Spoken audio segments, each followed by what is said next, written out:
Evaluating Q is going to be Tamara Wimberly. Yes. All right, Tamara. Thank you so much. Mr. Toastmaster, fellow Toastmasters, and guests.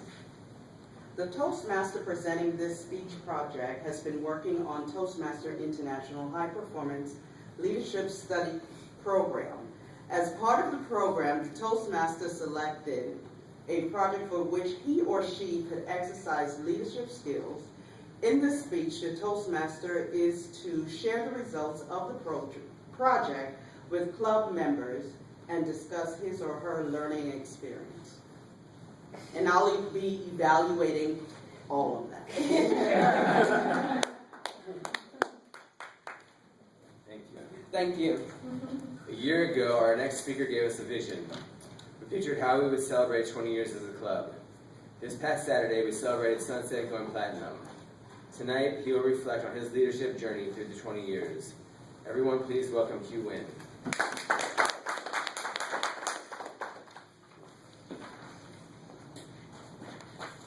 It was 3 o'clock in the morning. I was standing in the middle of a Walmart.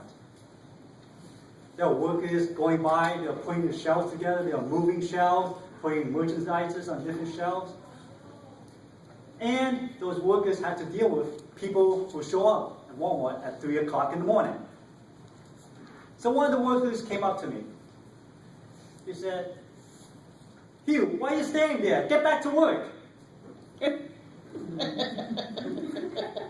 Toastmasters, yes. That was before I became an engineer.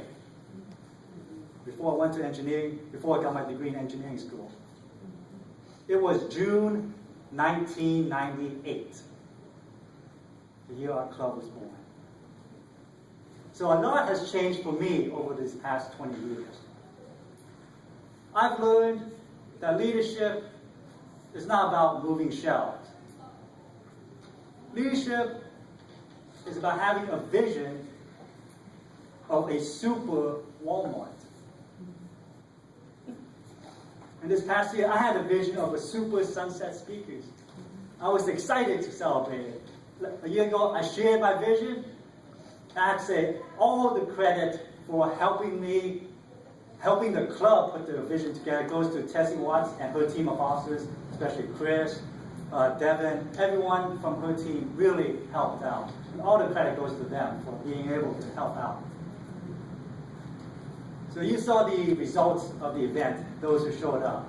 We had nice balloons, the big 20-year balloons, the tablecloths of all the tables, all the refreshments, all the food. They planned that all in advance. Chris got the food ahead of time. Tessie and her team spent the night before putting everything together. That was a lot of work. So there were some challenges along the way. The biggest challenge was finding a location. I emailed the team, what could we get as a location? We discussed it, we sat down as a team a few times, and some of us visited different locations, the park or a community center, or maybe some banquet halls. But every single one of those locations, they charged a fee. And we didn't want to pay that big of a budget.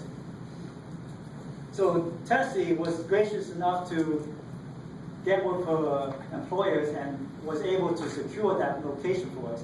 So she was a big help in getting the location for a 20-year anniversary.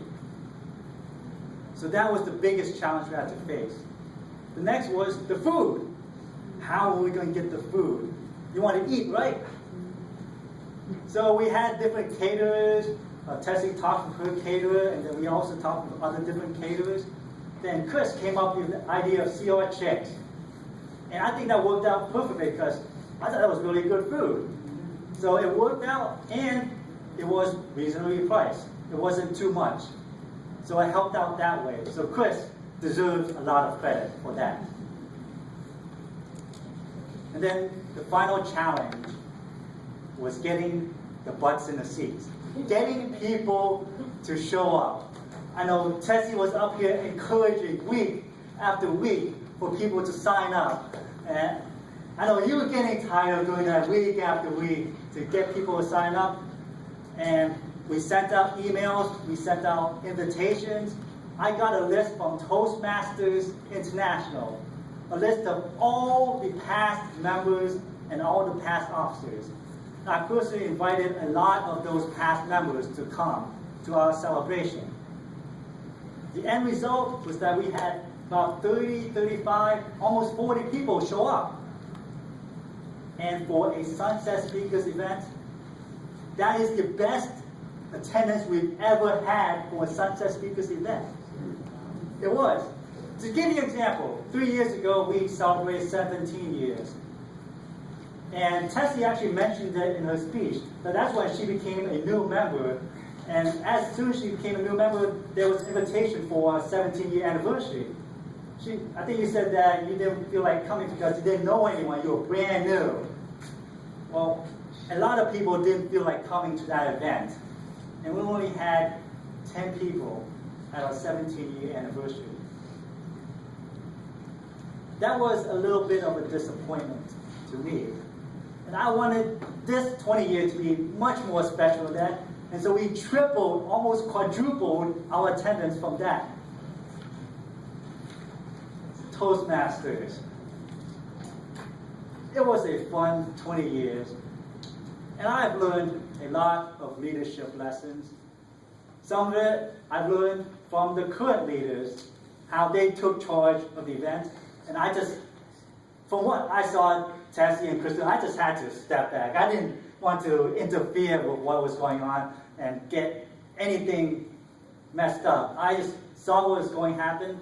I saw the vision of the 20 years coming past. And now I'm already looking forward to 21 years. I'm thinking maybe a Vegas theme, maybe blackjack, like 21. I'll leave it to Devin and his team to figure out for next year. So I'm looking forward to that, Mr. Toastmaster.